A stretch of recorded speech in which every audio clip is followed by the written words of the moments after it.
Hello friends, welcome to our AC tech channel. आज की video के अंदर मैं आप लोगों को बताने वाला हूं कि अगर आप लोगों के फ़ोन में वीपीएन काम नहीं कर रहा है तो आप उसको कैसे फिक्स कर सकते हो। तो आइए वीडियो को शुरू करते हैं।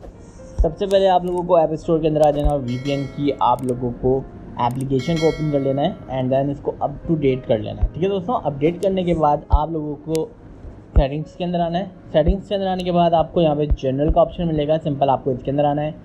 यहाँ पर आने के बाद आईफोन स्टोरेज का आपके सामने ऑप्शन होगा, इसके अंदर आपको आना है। यहाँ पर आकर आप लोगों को अपना वीपीएन जो है वो सर्च कर लेना है। टॉप राइट कॉर्नर में सर्च बार भी शो हो रही होगी, सिंपल आपको इसके ऊपर टैप करके सर्च कर लेना है या फिर आप लोगों को खुद से मैनुअली फाइंड कर लेना है अपने वीपीएन को।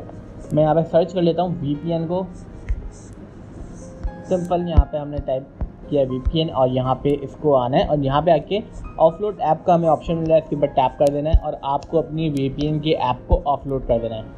ऑफलोड करने के बाद आप लोगों को इसको दोबारा से रीइंस्टॉल कर लेना है। इसके ऊपर क्लिक करने के बाद आई होप ये वीडियो आप लोगों को बहुत ज़्यादा पसंद आई होगी। Please do subscribe my YouTube channel for more videos. Thank you.